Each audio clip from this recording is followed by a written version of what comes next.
여러분 안녕하십니까?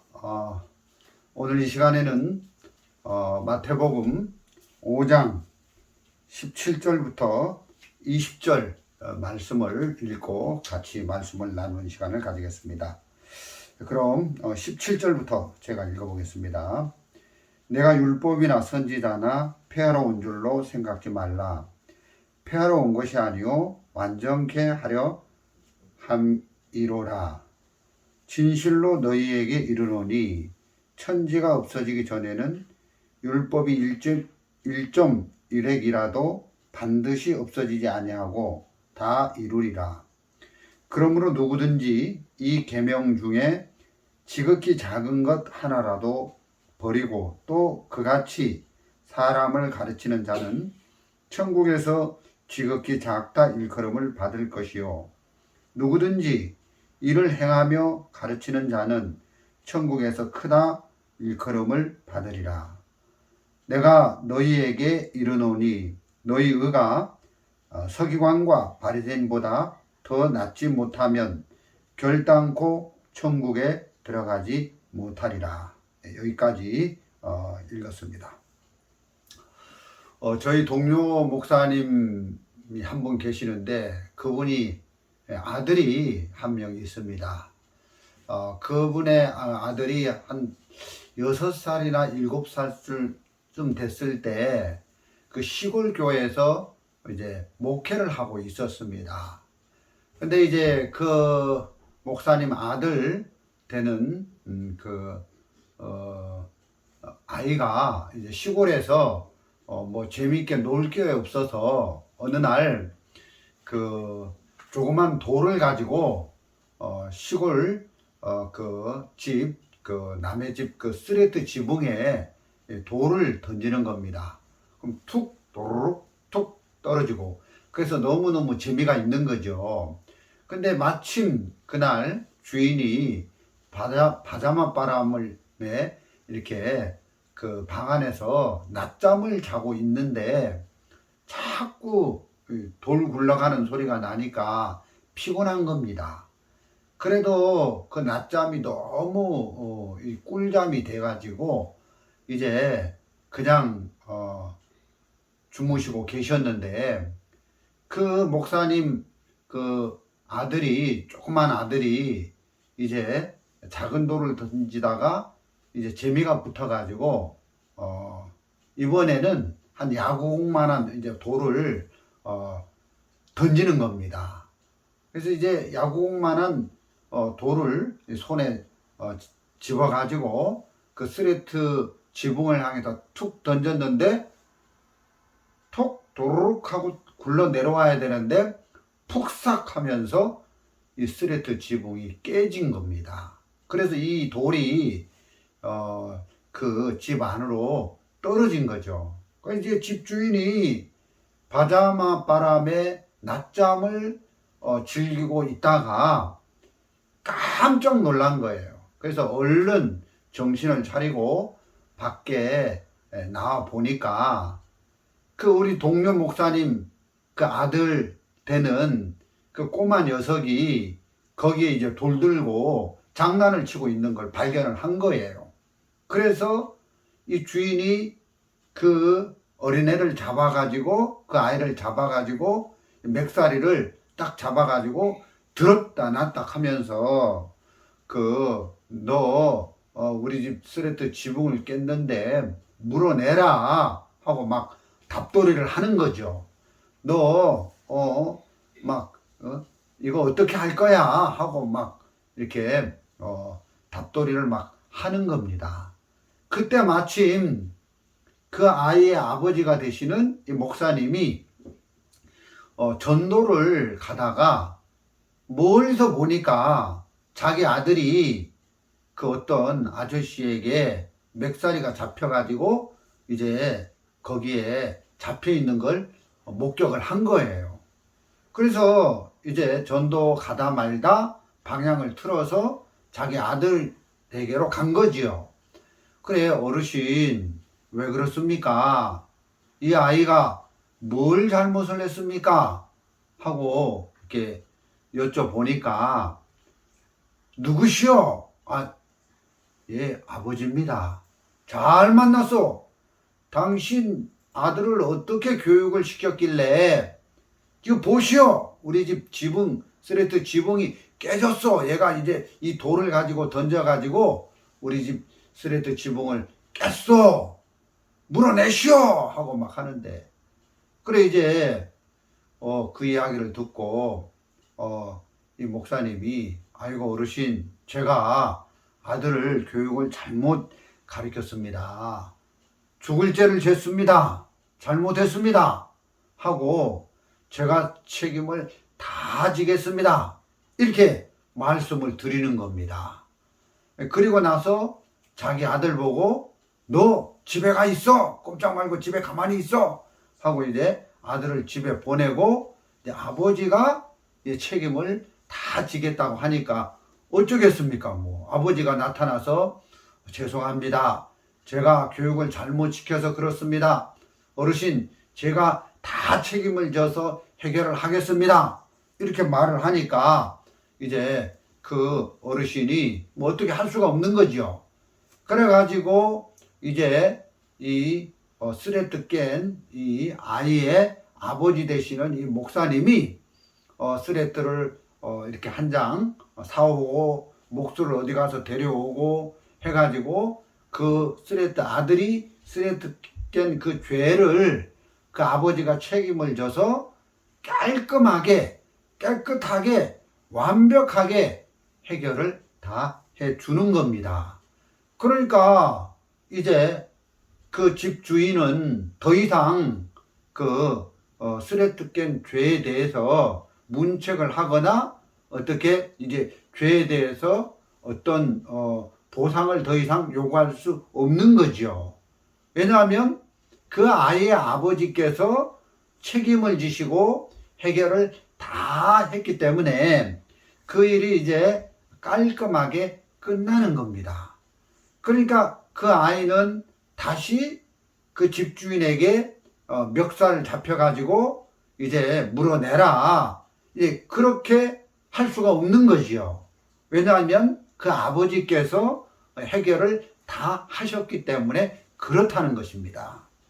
자, 제가 오늘 무슨 말씀을 드리려고 이 예화를 들었냐 하면 저희들이 이제 예수 그리스도로 말미암아 이제 죄 사함을 받고 거듭나고 나면 하나님이 우리의 아버지가 되는 겁니다. 그래서 우리가 교회를 가서 기도할 때 하나님 아버지 하고 이제 하나님 앞에 기도를 드리잖아요. 우리에게 하나님 아버지가 있다는 겁니다. 하나님 아버지께서 우리에게 계신다는 것입니다.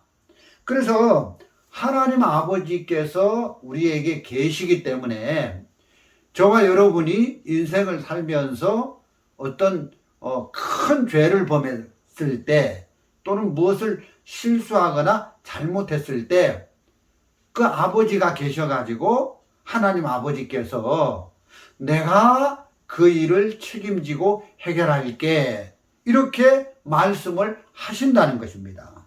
그래서 하나님 아버지께서 우리 인생의 크고 작은 우리가 해결할 수 없는 많은 문제들을 다 짊어지시고 해결을 해 주신다는 것입니다. 그래서 우리에게 하나님 아버지가 있다는 게, 하나님 아버지가 계신다는 게, 하나님 아버지께서 우리에게 함께 계신다는 게 얼마나 크고 감사한지 이 하나님 아버지가 저는 너무너무 좋은 겁니다.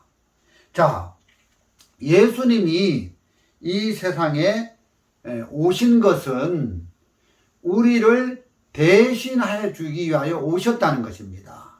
성경을 읽어보니까 성경에 예수님이 이 땅에 오신 목적이 나오는데 우리를 대신해 주기 위하여 오셨다. 자, 이게 무슨 의미입니까? 자, 우리가 죄를 지었는데 예수님은 우리의 죄를 대신 짊어지기 위하여 이 세상에 오셨다는 것입니다. 우리가 어떤 문제에 빠졌는데 이 문제를 대신 짊어져 주시고 우리가 병이 들었는데 이 병의 문제를 대신 짊어주시고, 우리가 목마른데 이 목마름을 대신 짊어져 주시고, 우리의 불행을, 우리의 슬픔을 예수님이 대신 짊어져 주기 위하여 오셨다. 이렇게 성경에 기록이 되어져 있는 겁니다. 뿐만 아니라 예수님이 성경에 그렇게 기록되어진 대로 2000년 전 이 땅에 오셨습니다. 오셔서 실질적으로 우리를 대신해서 우리의 죄를 예수님이 짊어져 주셨고, 우리의 불행을 예수님이 짊어져 주셨고, 우리의 슬픔을, 우리의 허물을, 우리의 문제를 다 짊어져 주셨다는 것입니다. 그래서 예수님이 우리의 모든 문제를 대신 짊어져 주시고 책임을 지시고 해결을 해 주셨으니까 저와 여러분은 이 예수님이 너무너무 좋은 것입니다. 자, 그런 예수님이 우리 삶 속에 계신다. 나는 이 예수님이 너무 좋다. 이렇게 말씀을 드리는 것입니다. 자, 여러분, 그 예수님이 이렇게 우리를 대신하시는 분으로 오셨는데, 자, 아까 조금 전에 우리 동료 목사님 이야기를 했습니다. 그 목사님이 아들이 어렸을 때 한 6살인가 7살 됐을 때 남의 집 스레트 지붕을 큰 돌로, 야구공만한 자기 주먹만한 돌로 깨뜨렸습니다. 그때 이 아들이 그런 죄를 범했는데 그 아버지께서 그 아들이 큰 죄를 지은 그 부분에 대하여 책임을 지시고 그것을 해결을 해 줍니까? 해 주지 않습니까? 당연히 아버지가 책임을 지고 해결을 해 주신다는 것입니다. 이 아들이, 아버지, 제가 큰 죄를 지었습니다. 스레트 지붕을 깼는데 제가 이거 물 능력이 없는데 아버지 제발 이걸 책임지시고 해결을 해 주세요 하고 이렇게 부탁을 안 한다 할지라도 아버지는 일단 그 문제를 책임을 지고 해결을 해 준다는 겁니다. 아들이 미워도 집에 가서 타작을 한다 할지라도 일단은 아버지께서 그 아들이 발생한 그 문제를 아버지가 책임을 지고 해결을 해 주신다는 것입니다. 물론 그 아들이 아버지에게 이렇게 기도를 하고, 아버지, 내가 이런 문제를 해결할 능력이 없는데 아버지께서 좀 해결을 해 주십시오. 이렇게 기도하고 간구하면 좋겠지만, 그렇게 기도하고 아버지에게 이렇게 해결해 달라고 부탁을 안 한다 할지라도 아버지는 그 아들의 큰 죄를 지은 그 부분에 대하여 책임을 지고 그 부분을 해결을 해 준다는 것입니다. 아무리 의붓 아버지가 됐을지라도 일단은 해결을 해 준다는 겁니다. 근데 친아버지인데 당연히 해결을 해 주시겠죠. 예를 들어서 아들이 그런 죄를 지었는데 그 집주인에게 가서 내가 이 지붕 깬 것도 아니고 내 아들이 깼으니까 나는 이거 해결해 주고 싶은 마음도 없고 내가 깬 것도 아니고 그냥 저 아들한테 물으라 하세요. 저 아들 보고 해결하라 하세요. 하고 그냥 가는 아버지 있습니까? 그러면 그건 아버지가 아니죠. 그거는 부모가, 보호자가 아니라는 것입니다. 보호자, 아버지는 결코 그렇게 할 수가 없는 거죠. 그 어린 아들이 이 문제를 해결할 수 없는데 당연히 보호자가 되는 부모가 그것을 떠맡아 가지고 책임을 지시고 해결을 해 주신다는 것입니다. 그래서 이런 아버지가 우리에게 있다. 우리에게도 하나님 아버지가 계신다. 하나님 아버지께서 우리의 크고 작은 모든 문제를 다 짊어지시고 해결을 해 주신다. 그래서 예수님을 보내서 우리의 문제를 대신 짊어지게 하셔서 죄 문제를 짊어지시고, 우리가 율법을 못 지켜서 저주를 받아야 되는데 율법을 못 지킨 그 저주의 문제를 예수님이 다 짊어지시고 해결을 해 주셨다는 것입니다. 그래서 저는 이런 예수님이 우리에게 계신다는 것이 너무너무 좋은 겁니다. 자, 우리가 그 하나님에 대한 이야기를 할 때 성경에서 하나님은 사랑의 하나님이라고 표현이 되어져 있습니다. 또한 하나님을 성경에서 어떻게 표현을 하고 있냐면 공의로운 하나님이시다, 이렇게 표현을 하고 있다는 것이죠. 사랑의 하나님도 되시고 공의로운 하나님도 되신다는 것입니다. 자, 공의로운 하나님, 이게 무슨 의미입니까? 죄를 지었다면, 어떤 사람이 죄를 지었다면 반드시 그 죄를 물어서 그 죄를 지은 부분에 형벌을 내리시는 분이 공의로운 하나님이시라는 것입니다. 자, 예를 들어서 제가 판사라고 해봅시다. 내가 판사입니다. 근데 어느 날 재판석에 앉아서 재판을 다 하러 이제 재판석 법정에 앉았는데 피고인으로 누가 들어오냐 하면은 제 아들이 피고인으로 죄를 지어서 재판석에 들어오는 겁니다. 법정에 들어오는 겁니다. 그러면 아버지가 판사고 아들은 죄를 지어서 피고로 재판장에 끌려왔는데, 아버지가 재판관이라고, 아버지가 판사라고 자기 아들이 재판석에 들어왔다고 무죄, 너 죄 없어, 이렇게 할 수가 없다는 것입니다. 자, 마찬가지로 하나님은 공의로운 재판관의 하나님이 되시니까, 만일 성경에 보면 이 율법이라는 게 있는데, 간음하지 말라, 살인하지 말라, 미워하지 말라, 율법에 미워하지 말라는 건 없죠. 간음하지 말라, 구약 모세 10계명에 보면 거짓말하지 말라, 이런 부모를 공경하라, 이런 율법이 있단 말입니다.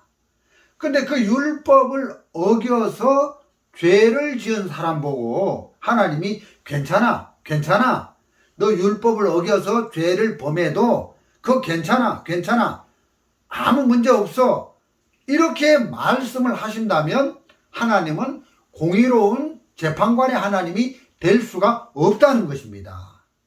반드시 무슨 법을 어겨서 간음을 했다든지 법을 어겨서 살인을 한 사람에게는 그 어긴 것에 대하여 형벌을 내리시는 분이다, 이렇게 말씀을 드리는 겁니다.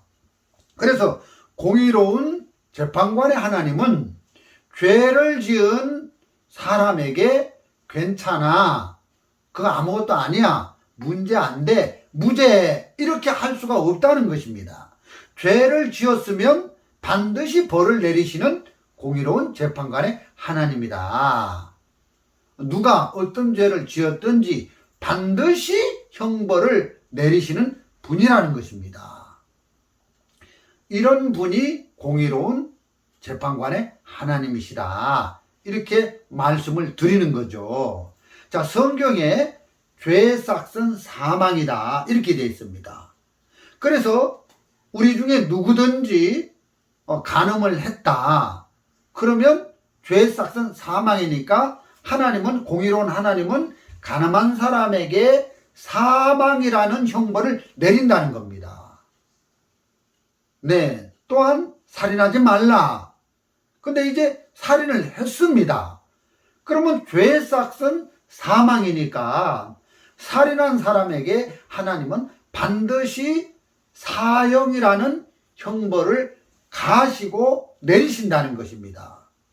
그래서 예를 들어서 어떤 나라에 어떤 백성들이 죄를 지었는데 그 죄를 지은 사람에게 이제 법을 어겨서 죄를 지은 사람에게 이 형벌을 내리지 않는다면 그 나라는 법이 세워진 나라입니까? 법이 무너진 나라입니까? 법이 무너진 나라죠. 그걸 보고 뭐라고 합니까? 무법천지다.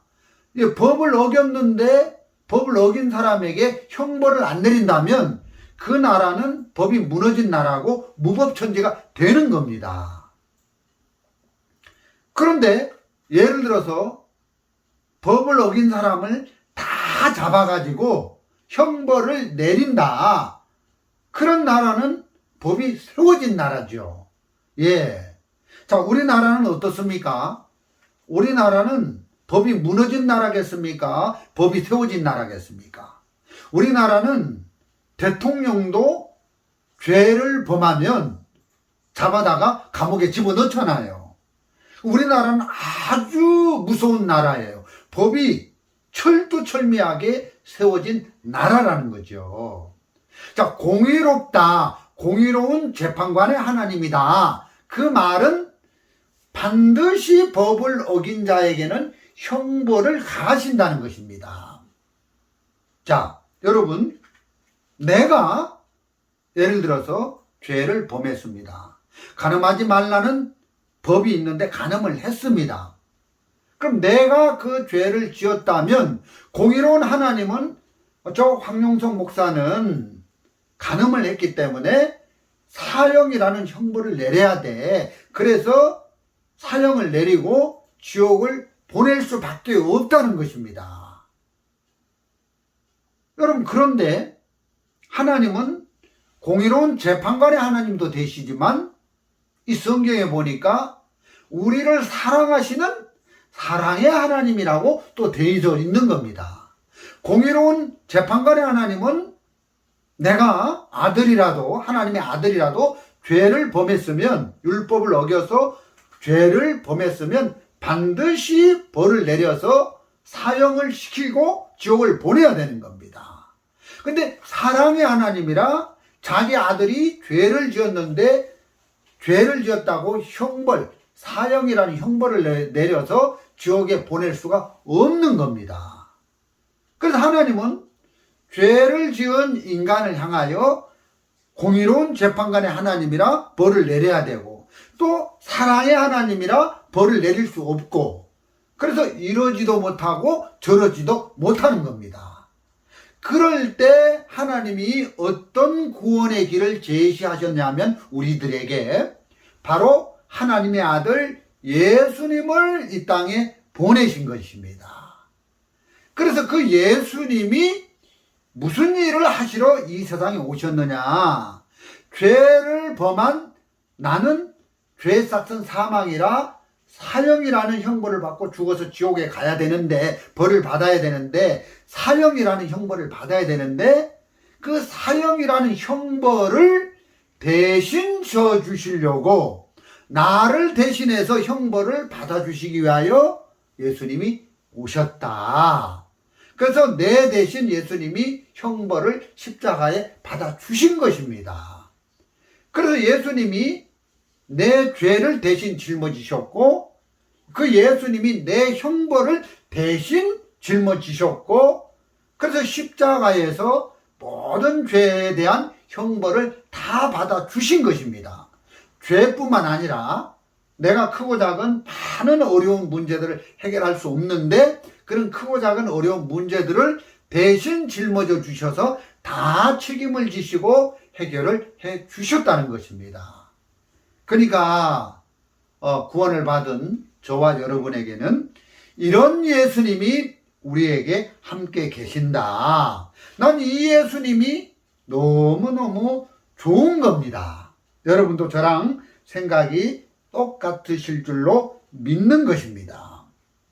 여러분, 공의로운 재판관의 하나님이다. 법을 어겨서 죄를 지은 사람은 반드시 형벌을 내린다. 자, 여러분, 제가 아프리카에서 선교사로 사역을 했던 적이 있습니다. 그 아프리카에는 모슬렘 나라의 영향을 받아가지고 모슬렘 이슬람교를 믿는 그 아프리카 사람들이 많습니다. 여러분, 모슬렘 나라에서는 도둑질을 하면 형벌로 손목을 잘라버립니다.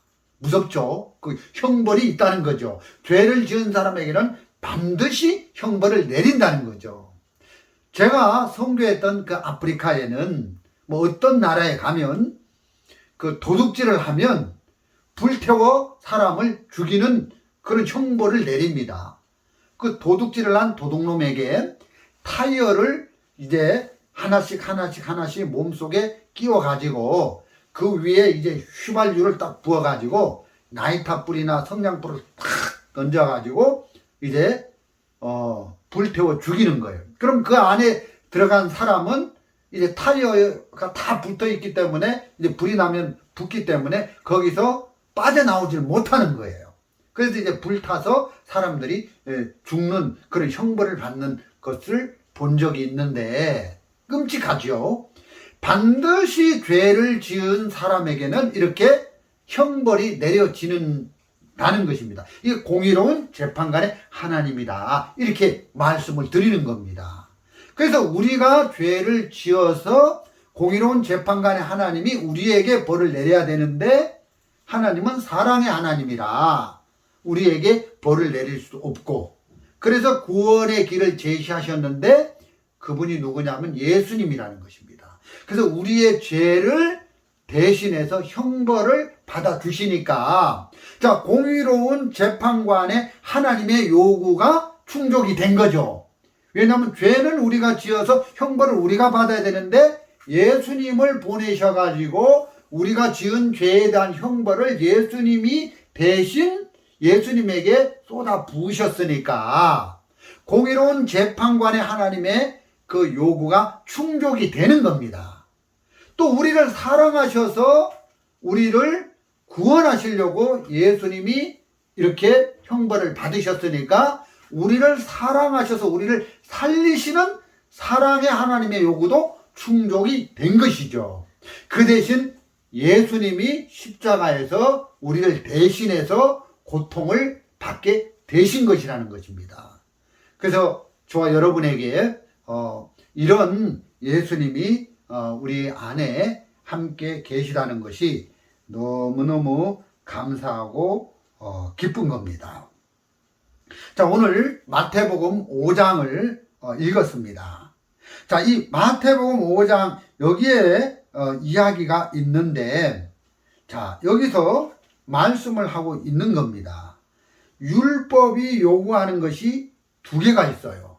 마태복음 5장에서는 율법을 얘기하고 있다는 것입니다. 그래서 이 마태복음 5장 이야기를 좀 설명을 하려고 하는데, 공의로운 하나님이라는 이야기가 왜 나오느냐 하면, 이 마태복음 5장에서 공의로운 하나님이라는 이야기가 나올 수밖에 없는 것은 하나님이 마태복음 5장에서 율법을 만드신 분이라는 것입니다. 율법, 십계명, 쉽게 요약을 하면 율법의 대표적인 것이 이제 십계명인데, 이 십계명을 만드신 분, 이 십계명을 세우신 분이 하나님이라는 것이죠. 그러니까 입법자가 하나님이다. 법을 세웠다. 이 법을 세우신 분이, 십계명을 세우신 입법자 되시는 분이 하나님이시다. 그리고 이 십계명을 우리에게 지키라고 말씀하신 분이 하나님이라는 것이죠. 그러니까 우리는 십계명을 받아가지고 지켜야 될 준행자라는 거죠. 근데 만일 이 율법 십계명을 어겼을 때는 죄인이 되니까 죄를 지은 죄인에게 심판을 하시는 진행자, 집행자, 심판을 진행하는 집행자도 하나님이라는 것입니다. 그래서 하나님께서 율법을 지켜라, 이렇게 말씀을 하셨습니다.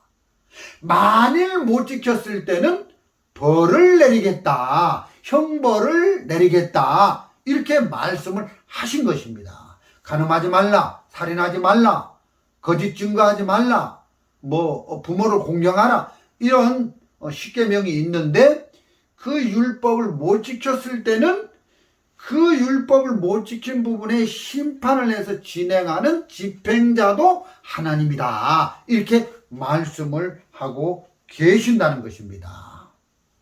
그래서 이제 율법이 요구하는 것이 두 개가 있습니다. 하나는 다 지켜 행하라. 율법을 지키는, 율법이 요구하는 것이 두 개가 있는데 하나는 다 지켜 행하라. 두 번째는 못 지키면 형벌을 받아라, 이렇게 되어 있는 것입니다. 그래서 이제 율법이 우리 사람들에게 내려왔는데 이제 율법을 지키는 길이 두 가지가 있는데 다 지켜라. 또 하나는 못 지킨 너희들은 형벌을 받아라, 이겁니다. 여러분 생각해 보십시오. 율법 1번 다 지켜 행하라, 2번 율법을 못 지키면 형벌을 받아라, 이렇게 돼 있는데, 자 1번 다 지켜라 해서 예를 들어서 우리가 율법을 다 지켰다고 쳐봅시다. 그러면 이 사람 율법을 지킨 거예요, 못 지킨 거예요? 다 지켜라. 그게 다 지켰어요. 그럼 다 지킨 거죠. 그리고 이것도 율법을 지킨 거고, 또 2번 율법을 못 지켜서 그 못 지킨 것에 대해서 형벌을 받고 이제 벌을 받으면 그것도 율법을 지킨 거 되는 거예요. 아까도 얘기했지만 어떤 사람이 법을 어겨서 이제 죄를 지었는데 벌을 안 받으면, 형벌을 안 받으면 그건 무법천지가 되는 거예요. 근데 법을 어긴 사람을 잡아가지고 그 법을 어긴 것만큼 형벌을 내리면 그것은 법을 지킨 게 되는 거라는 거죠. 자, 예를 들어서 제가 고속도로를 달리다가 속도 위반, 이렇게 110km로 가야 되는 그런 속도계가 있는, 그 신호등이 있는, 카메라가 있는 곳을 통과할 때 내가 바빠가지고 150km로 통과를 해버린 거예요. 그래가지고 벌금 15만 원이 나온 거예요, 범칙금. 그럼 범칙금을 은행에 가서 납부를 하면 그것도 법을 지킨 것이 된다는 거죠. 신호 위반을 안 해가지고 잘 110km 통과한 것도 법을 지킨 거지만, 법을 어겨서 범칙금 15만 원이 나왔는데 그걸 지불을 했다면 그것도 법을 지킨 것이 되는 거예요.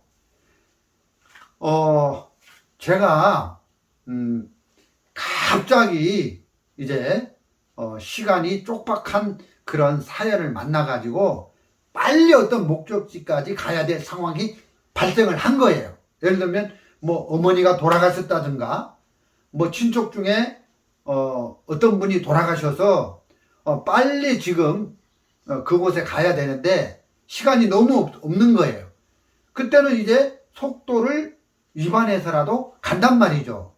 그래가지고 속도 위반한 것만큼 범칙금을 내버리면 그 사람 법을 지킨 사람이다, 이렇게 되는 겁니다.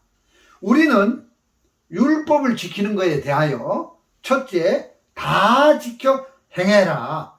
그래서 율법을 한 가지도 어기지 않고 다 지켜 행하면 이 사람은 율법을 지킨 사람이다, 이렇게 인정을 하는 것이 이해가 쉽게 되는데, 두 번째 율법을 지키는 방법에 대해서는 우리는 아주 인색하게 생각을 한다는 것입니다.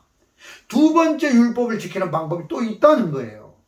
그것은 법을 어겨서 어긴 만큼 형벌을 받아버리면 그 사람 법을 지킨 사람이 된다는 것입니다. 자, 예를 들어서 율법에, 하나님의 법에 도둑질 하지 말라 했는데 세상 법에도 그런 법이 있습니다. 우리나라 법에 도둑질하지 마라 했는데 도둑질을 했습니다.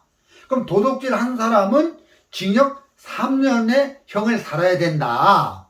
그래서 제가 예를 들어서 도둑질을 했습니다. 그래서 법을 어겨서 그 법을 어긴 형량으로 교도소에 가서 3년형을 살고 나오면 법은 다시 나에게 그 도둑질한 죄에 대해서 형벌을 내릴 수 있습니까? 없습니까? 이미 벌을 받았기 때문에, 형벌을 받았기 때문에 그 죄에 대해서는 씻어진 겁니다. 이제 그 죄에 대해서는 효력이 상실된 거죠. 마찬가지로 우리가 하나님의 율법을 어겨서 그 율법에 상등한 형벌로 사형을 당하면 그 법에 어긴 죄에 대해서는 이제 효력이 끝난 겁니다. 자, 그래서 예수님이 이 세상에 오셨습니다.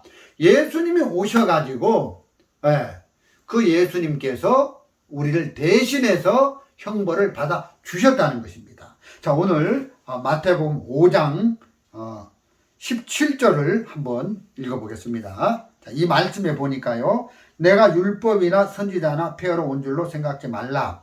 폐하러 온 것이 아니요 완전케 하려 함이로다. 자, 여기에 보면 내가 누구입니까? 예수님이죠.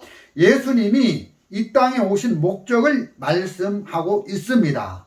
예수님이 율법이나 선지자나 폐하러 온 줄로 생각지 말라. 그럼 예수님은 율법을 폐하러 오신 분이 아니라는 겁니다. 자, 율법을 폐했다. 반대로 얘기하면 율법을 세웠다는, 그냥 율법을 폐하러 오지 않았다는 것은 율법을 세우러 오셨다는 겁니다. 이게 무슨 뜻입니까? 자, 이제 우리는 율법이 폐해졌으니까 이제 율법 상관없어. 이제 율법은 끝났어. 이제 율법 안 지켜도 돼. 그렇게 하시려고 예수님이 이 세상에 오신 게 아니라는 것입니다. 폐하려 함이 아니라는 것입니다. 그럼 율법을 세우러 오신 분이다. 이런 뜻이죠. 자, 또 계속 읽어보겠습니다. 율법을 폐하러 온 것이 아니요 완전케 하려 함이로다. 이랬습니다. 율법을 완전케 하려 합니다. 이 말은 율법을 세우러 오셨다는 것입니다. 또 18절, 진실로 너희에게 이르노니 천지가 없어지기 전에는 율법의 1.1핵이라도 반드시 없어지지 아니하고 다 이루리라. 자, 아주 중요한 메시지입니다. 율법의 1.1핵이라도 반드시 없어지지 아니하고 다 이루리라. 이 말씀이 무슨 의미입니까? 율법을 다 율법을 다 지키기 위해서 1.1핵이라도 없어지지 않고 한 개라도 성경에 기록된 율법을 다 지켜 이루기 위해서 오셨다. 그러니까 완전케 하기 위해서 오셨다. 이 율법을 폐하러 오신 분이 아니다. 이제 율법은 상관없어. 율법 안 지켜도 돼. 그런 목적으로 예수님이 이 땅에 오신 분이 아니라 한 가지 율법도 다 지켜 행하도록 하기 위해서 예수님이 오셨다는 것입니다. 그래서 예수님이 이 땅에 오셨습니다. 그래서 예수님은 율법을 완전히 완벽하게 지키러 오셨는데, 자, 예수님 이 땅에 사시면서, 자, 예수님은 죄가 있으신 분입니까? 있지 않은 분입니까? 예수님은 죄가 없으신 분입니다. 만일 예수님이 죄가 있다, 예수님이 죄를 지었다, 그래서 예수님은 죄가 있는 분이다, 그러면 우리를 대신해서 십자가에 못 박혀 돌아가실 자격이 됩니까? 안 됩니까? 안 된다는 것입니다. 그래서 우리를 대신해서 우리 죄의 문제를 해결해 주시려면 그분은 죄가 없는 분이라야 된다는 것입니다. 그래서 예수님이 신약시대에 신약 성경에 보면 예수님이 그 삶에 대하여 기록을 해놨는데 예수님은 죄를 한 번도 지은 적이 없다는 것입니다. 자, 바꾸어 말하면 예수님은 율법을 한 번도 어긴 적이 없다는 것입니다. 율법을 완벽하게 지키셨다는 것입니다. 이 말씀처럼 1.1핵이라도 법을 어긴 것이 죄인데 예수님은 죄가 없다는 말은 법을 한 번도 어긴 적이 없다는 것입니다. 목사님 성경 읽어보니까 예수님 안식일을 범했던데요. 아닙니다. 구약시대에도 성전 안에서 제사장들이 불을 피우거나 제사를 드리기 위해서 불을 피우거나 양을 잡을 때는 그건 죄가 안 됐습니다. 성전 안에서 안식일 날 불 피우고 제사 드리기 위해서 양을 잡고 하는 것이 죄가 아닌, 성전 밖에서 불 피우고 양을 잡으면 그건 죄가 됐지만 성전 안에서는 안식일 날 그런 일을 해도 죄가 안 된 겁니다. 자, 그래서 성경에서는 예수님 자신이 성전이라고 하셨습니다. 그렇기 때문에 예수님 자신이 성전이기 때문에 예수님은 안식일을 범한 게 아니라는 거죠. 그래서 예수님은 성경 어디를 봐도 율법의 1.1핵이라도 어긴 적이 없다는 것입니다. 완벽하게 율법을 다 지켜주신 분이에요. 자, 그래서 우리는 율법을 못 지키는데 우리를 대신해서 우리가 못 지키는 율법을 예수님이 다 지켜주신 거예요. 이런 예수님이 우리와 함께 계신다는 게 저는 너무너무 좋은 겁니다. 그리고 율법을 지키는 방법이 두 가지가 있는데 하나는 다 지켜 행하는 것, 두 번째는 다 어긴 인간들은 저주를 받고 형벌을 받아라. 그럼 우리는 율법을 다 어겨서 죄를 지었어요. 그럼 우리가 율법을 다 어겨서 죄를 지었으니까 벌을 받아야 되는 겁니다. 형벌을 받아야 되는 겁니다. 그래서 사형이라는 형벌을 받고 우리가 죽어야 되는데 우리가 율법을 못 지킨 어긴 그 부분을 예수님이 다 짊어지시고 형벌을 대신 받아 주신 거예요. 그러니까 1번 다 지켜 행하라. 우리는 다 못 지켰는데 우리를 대신해서 예수님이 다 지켜 행해 주셨어요. 그 다음 2번 율법을 거역한 어긴 인간들은 죽어라. 그래서 예수님이 우리가 율법을 어겨서 우리가 형벌을 받고 죽어야 되는데 대신 예수님이 형벌을 받고 십자가에 죽어주심으로 말미암아 우리가 완벽하게 우리도 율법을 지킨 자가 됐다는 것입니다. 자, 예수님이 하나님 앞에 나갈 때는 1번 다 지켜 행해서 행한 의로움으로 당당하게 나가면 됩니다. 자, 우리도 율법을 다 지켰습니다. 1번으로입니까? 2번으로입니까? 2번으로, 1번으로 아닙니다. 우리가 못 지켜서 형벌을 받아야 되는 예수님이 우리가 못 지켜서 형벌을 받는 걸 대신 받아주셔서 2번으로 우리도 율법을 다 지켜서 나가는 건데 자꾸 우리는 2번으로 율법을 지켜서 완벽해 돼서 하나님 앞에 의롭게 돼서 나가는 이쪽 방향을 생각 안 하고 1번으로 생각을 하니까 이 방향 설정이 잘못되어져 있다는 것입니다. 예수님 하나님 앞에 의롭고 깨끗하고 죄가 없습니다. 1번으로입니다. 우리도 하나님 앞에 죄가 없고 의롭고 깨끗합니다. 1번으로입니까? 아닙니다. 2번으로입니다. 그래서 이런 예수님이 우리에게 계신다는 것이 너무너무 감사하고 놀랍다는 것입니다. 자, 아까 서두에 제 동료 목사님 아들이 6살인가 7살 때 남의 집 스레트 지붕을 깼습니다. 근데 그 어린 애가 그 스레트 지붕을 깬 문제를 해결할 능력이 없잖아요. 그래서 아버지가 대신 그 아들의 큰 죄를 짊어지고 책임을 져주시고 해결을 해 주시니까 그래서 말로만 책임진 게 아니라 실질적으로 스레트 한 장 5만원 하나 사오고 또 목수 데려다가 일당 5만원 그리고 하루 그 주인이 놀래가지고 이제 일을 나가야 되는데 못 나가고 그 일 때문에 이제 스트레스를 받고 해서 보상금으로 하루 일당 10만원 그래 뭐 일도 안 나가고 해가지고 뭐 한 20만원 받으니까 이참에 스트레스 갈고 잘됐다 뭐 보상금으로 뭐 10만원까지 얹어서 20만원 받으니까 좋다. 그래서 이 아버지가 아들이 지은 죄에 대해서 책임을 지고 해결을 다 해주니까 그 주인도 흐뭇한 거죠. 그래서 이제 이 아들이 그 아버지가 책임지시고 해결을 해주셨다는 그 아버지를 믿는 믿음으로 당당하게 살면 된다는 거예요.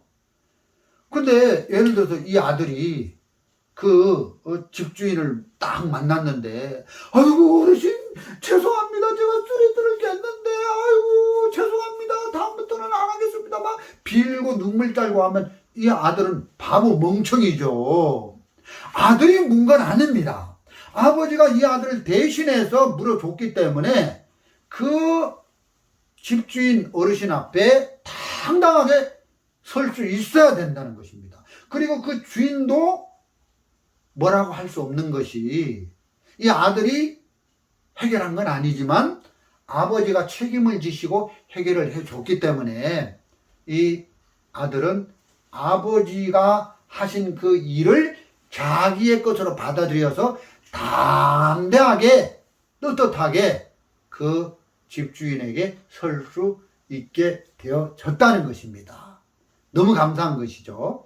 자, 이런 부분에 대하여 이렇게 생각을 해보니까 저는 제가 죄사함을 받고 거기서 끝나는 게 아니라 나의 모든 문제를 책임져 주시고 보호자가 되시는 그 예수님이 제 인생 속에 함께 계신다는 게 너무너무 좋은 겁니다. 자, 그러면 우리는 왜 우리가 율법을 못 지킵니까? 왜 우리가 죄를 해결을 못합니까? 성경에 보니까 어떤 말씀이 있냐면은 우리가 연약하기 때문에, 약하기 때문에 우리가 죄를 해결할 수 없고 율법을 지킬 수 없다는 겁니다. 자, 마태복음 8장 17절 말씀을 같이 한번 보겠습니다. 예, 마태복음 8장 17절입니다. 예, 다 찾으셨으면 제가 한번 읽어보겠습니다. 이는 선지자 이사야로 하신 말씀에 우리 연약한 것을 친히 담당하시고 병을 짊어지셨도다 함을 이루려 하심이더라. 자, 여기 보니까 우리 연약한 것을 친히 담당하시고, 누가요? 예수님이, 그 예수님이 저와 여러분의 연약함을 친히 담당하셨다. 여기 담당이라는 말이 나오죠. 이 담당, 그러니까 조금 이해가 좀 잘 안 됩니다. 근데 이 담당이란 말은 책임을 지셨다. 담당자. 예, 뭐 이렇게 청소 잘 안 돼 있으면 여기 담당자 누구야? 담당자 나오세요. 이러잖아요. 담당자라는 말은 책임자라는 뜻입니다. 그러면 우리의 연약함을 예수님이 책임지셨다. 우리의 연약한 부분을 예수님이 책임져 주시는 책임자로 오셨다는 것입니다. 자, 우리가 연약하다는 말은, 그 연약하다는 말 속에는 여러 의미가 함축되어져 있습니다. 우리가 약하다, 우리 부족하다, 우리가 머리가 돌머리다, 똑똑하지 못하다, 이런 뜻이죠. 우리는 너무 약하게 지어졌기 때문에 우리가 만일 강한 사람이라면 우리는 죄를 이길 수 있고 율법을 지킬 수 있는데, 하나님이 우리를 만들 때 너무 약하게 돌머리로 또 연약하게 만들어졌기 때문에 우리는 하나님의 율법을 지킬 수가 없다는 것입니다. 자, 여기를 접으시고 로마서 8장을 한번 보도록 하겠습니다. 로마서 8장에도 같은 말씀이 적혀져 있습니다. 로마서 8장 3절 4절 말씀을 제가 읽어보겠습니다. 율법이 육신으로 말미암아 연약하여 할 수 없는 그것을 하나님은 하시나니, 이렇게 되어 있습니다. 율법이 우리가 연약해서 육신으로 말미암아 연약하여 할 수 없었다는 것입니다. 우리는 율법을 지키고 싶은데 이 육신이 연약하기 때문에 우리 안에 선이 들어있지 않고 죄가 우리를 이끌어 가기 때문에 우리가 원하는 선한 삶을 못 살았다는 것입니다. 그래서 이제 우리 율법이 연약하여 할 수 없는 그것을 하나님은 아시나니 나는 율법을 지킬 수 없고 나는 율법을 어겨서 형벌을 받아야 되는데 하나님께서 예수님을 보내가지고 그 예수님에다가 우리의 모든 책임을 다 전가를 시켜버린 거예요. 죄를 해결할 수 없는데 예수님이 죄를 해결해 주시고, 율법의 문제를 우리가 해결할 수 없는데 예수님이 대신 율법의 문제를 해결해 주셨다. 그래서 나는 율법을 못 지키지만 예수님이 대신 율법을 완벽하게 나를 위해서 지켜주셨다. 그래서 나는 율법을 다 어겨서 형벌을 받아야 되는데 예수님이 나를 위해서 율법을 못 지킨 그 형벌을 다 받아주셨다. 그러니까 어느 모양으로 봐도 우리의 연약함을 책임져 주시는 예수님의 공로로 우리는 하나님 앞에 당당히 떳떳하게 설 수 있는 사람이 됐다는 것입니다. 자, 예를 들어서 우리가 연약하고 부족하고 못나게 지어졌는데 하나님께서 우리 보고, 야 황용성, 너 죄 문제를 반듯하게 해결해라, 그렇게 말씀을 하신다면 이건 앞뒤가 안 맞는 말이죠. 죄 문제를 나보고 해결하려고 하라고 하신다면 하나님 저를 반듯한 사람으로 만들어 놓고 이 죄 문제를 해결해라고 말씀을 하셔야지, 저를 연약하게, 저를 삐딱하게, 저를 못난 사람으로 만들어 놓고 절 보고 죄를 짓지 마라, 또 네가 죄를 지었으면 네가 죄 문제를 해결하라, 그렇게 요구하신다면 하나님 이거는 넌센스입니다, 안 됩니다, 이렇게 나가야 되는 거 아닙니까? 하나님이 절 보고 모자라고 돌머리 같은 저보고, 약한 저보고, 야 황용성 목사, 너 십계명을 반듯하게 지켜라, 그래서 내 앞에 나와라, 그러면 그건 말이 안 된다는 거죠. 내가 십계명을 반듯하게 법을 잘 지키는 사람이 되려면 저를 연약하게 만들면 안 되는데, 우리는 아담 안에서 연약한 사람으로 지어져 있다는 거죠. 그래서 우리가 율법을 지켜서 반듯한 사람의 모습으로 하나님 앞에 나가고 싶은데 안 된다는 것입니다. 그래서 마태복음 8장 17절에도 예수님이 우리의 연약함을 책임지러 오셨다, 이렇게 돼 있고, 이 로마서 8장 3절에도 우리가 연약해서 율법을 못 지키는데 그래서 예수님을 보내가지고 하나님께서 그 일을 이루셨다, 이렇게 말씀을 하고 있는 것입니다. 그래서 4절에 육신을 쫓지 않고 그 영을 쫓아 행하는 우리에게 율법의 요구를 이루어지게 하려 하십니다, 이런 말씀이 있는 거죠. 그래서 이제 예수님이 우리가 못하는 모든 율법의 문제를 해결해 주셔서 이제 율법을 끝내고 율법에서 벗어나서 이제 율법이 아닌 성령을 우리에게 주셔서, 그리스도의 영을 주셔서 이제 새로운 생명의 성령의 법으로 우리를 살게 하셨다.